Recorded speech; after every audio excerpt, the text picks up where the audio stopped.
Say nothing, and watch who panics. It sounds almost too simple to be true, but the next time someone tries to provoke you, tries to bait you, tries to pull a reaction out of you, try giving them nothing at all. Just stillness, just quiet, and watch how quickly the discomfort spreads across their face. You have felt this before. The room shifts the moment you stop explaining yourself. Here is what almost nobody realizes. Your silence is never a problem for people who are at peace. It only unsettles a very specific kind of person. And by the end of this, you will understand exactly why certain people cannot stand it when you go quiet, and the last reason will show you who they truly are. Nietzsche understood something most people miss. Silence is not empty. Silence is loaded. The first reason your silence disturbs them is that it removes their fuel. Certain people do not want your agreement. They want your reaction, your anger, your tears, your frantic explaining, your need to defend yourself. That reaction is the fuel that keeps the whole game running. When you stop supplying it, the machine sputters. I knew a man named Marcus, 40. For years his ex-wife could start a fight with a single text, and he always took the bait. Then one day, he simply stopped answering the provocations. Within 2 weeks, she sent him 40 messages, each one sharper than the last, desperate to pull a single reaction out of him. He gave her nothing. A fire with nothing left to burn does not rage. It dies. The second reason is that your silence becomes a mirror.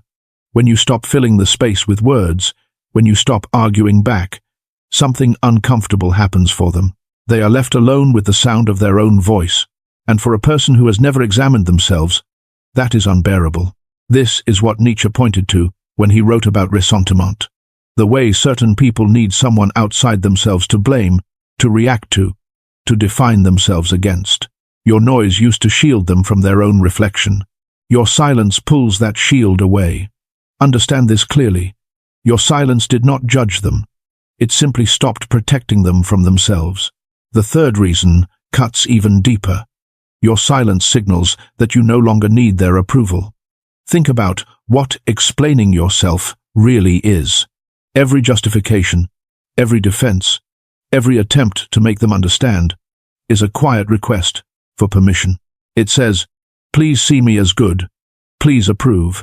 When you go silent, you stop asking. You withdraw the application entirely.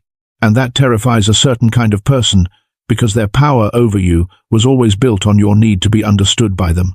So ask yourself something honest. Why does your calm feel like an attack to someone who was never once calm with you? The answer is simple. Your peace exposes the absence of theirs. The fourth reason is that silence reveals the balance of power, instantly and without mercy. Watch closely in any tense moment. The person who is genuinely secure can sit in silence for as long as it takes. It does not rattle them. But the person who depends on control cannot tolerate even a few seconds of it. They rush to fill the void. They push, they prod, they demand a response. Nietzsche wrote that the individual has always had to struggle to keep from being overwhelmed by the tribe.